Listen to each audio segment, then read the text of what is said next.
Hey everyone, welcome to episode 3 of STAR's Journey. I am Taylor, supervisor of early childhood education, and I am here with Dr. Amy Bonka. Hi guys. If you didn't know this week's episode, we will have it linked in the comments down below. But for now, I'm going to pass it over to Dr. Bonka to let us know exactly where STAR has ventured off to this week. Cool, thanks Taylor.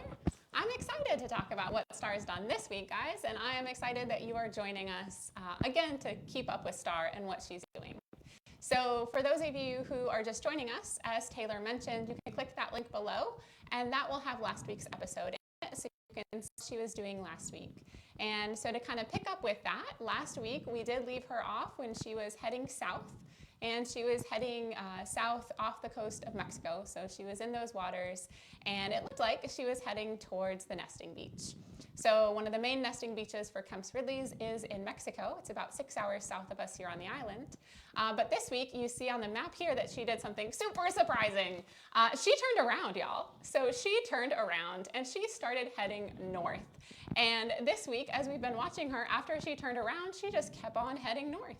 And so she seems to be maybe swimming back to us here. She's heading north. She's still in those waters off the coast of Mexico, but she's made a good bit of distance from where she turned around at and is heading, it seems, maybe back here towards the island to nest with us, which would be super exciting. And we're really hopeful that she does come back and nest with us here.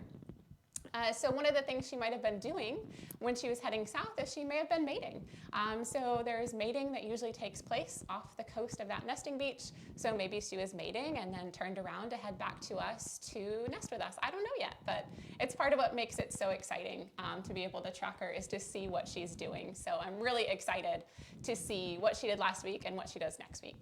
Now, I know that we have some questions from last week, and Taylor has some questions for us. We do, but before we get there, I just want to say I'm super stoked for nesting season. I know it's coming up towards the beginning of April as we get all of our interns coming in, but it is probably the most exciting time here on the island for the sole reason of not only do we get to see those nesting females and those babies, but we get to share it with you guys, whether it's on our Facebook Lives or you guys are able to make it to a public catching release. But with that, let's get to these questions that we have.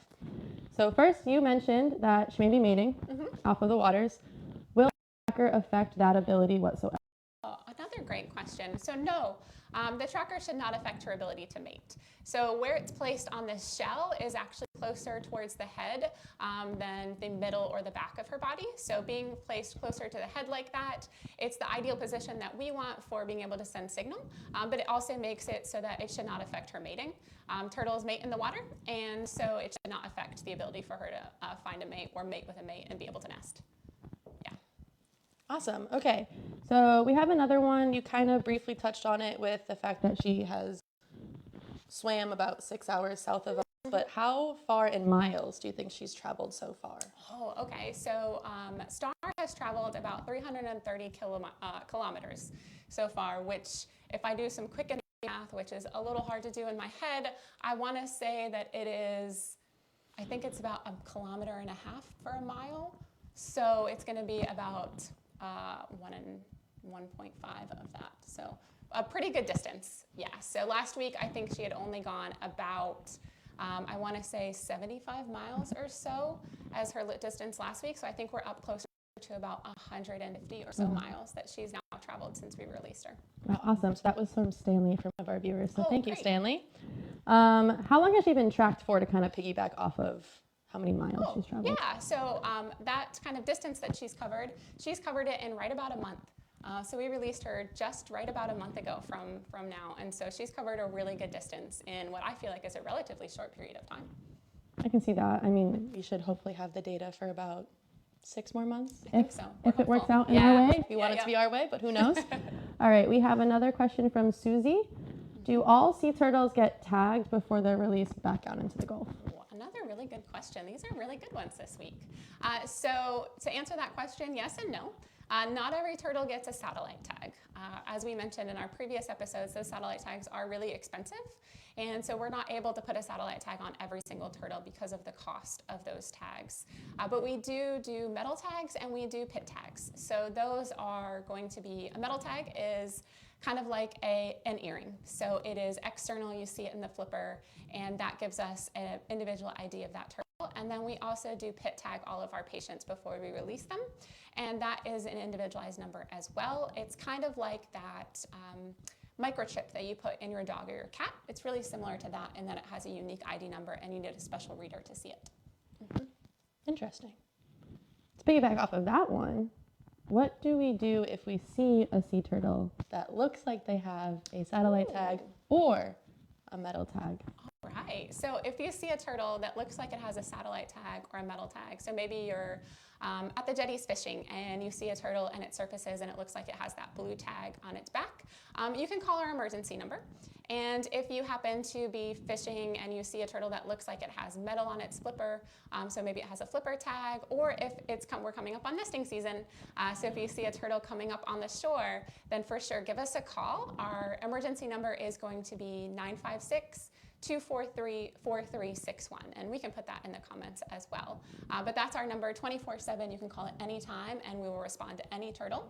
And we'll be especially excited to hear if you think you see a tagged turtle, and we'll probably ask you for a picture of it so that we can document it and check it out if it needs help, anything like that.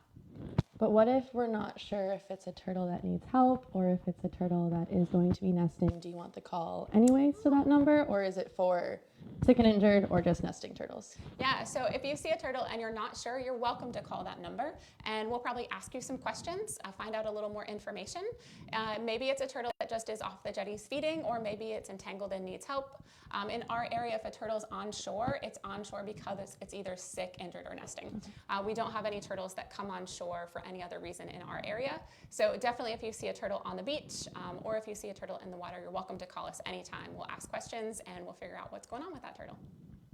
Awesome. So we have our last question from Amanda, and she's asking, if she looks like she's heading south, will she hang around until she lays the eggs? I know we kind of hit on it with the possibility of her making her way back up north, mating, such, but will she hang around in that general area? So this time of year, our Kemp's Ridleys, most of them are moving to an area where they'll be nesting. With Star, we now saw that she turned around and is kind of heading back this way. So hopefully she's going to come nest with us, but we're not sure. So you should definitely tune in next week and see what she does. But once a Kemp's Ridley comes ashore to nest, she will stay in that area between nests. So our Kemp's Ridleys can lay anywhere from 1 to 3 or sometimes more nests in summer. And so they will hang out out in the water between when they lay those eggs. So it can be anywhere from a couple weeks or so that they'll hang in the area and then they'll come back ashore and nest again. So we're really excited to see what she does, and I think this next week's going to be really interesting to see where she keeps heading north or what she's doing. I don't know. It's so fun that she's here right before nesting season. We got that tracker on. But that was all the questions that I had for you from our viewers. If anyone else has any questions that they want to ask, feel free to comment below, and we will try to get to them next week when we tune in for our next episode of Star's Journey. But thank you guys for joining in. Thank you, Dr. Thanks, Bonka. guys. Thank you. Have a good one, guys.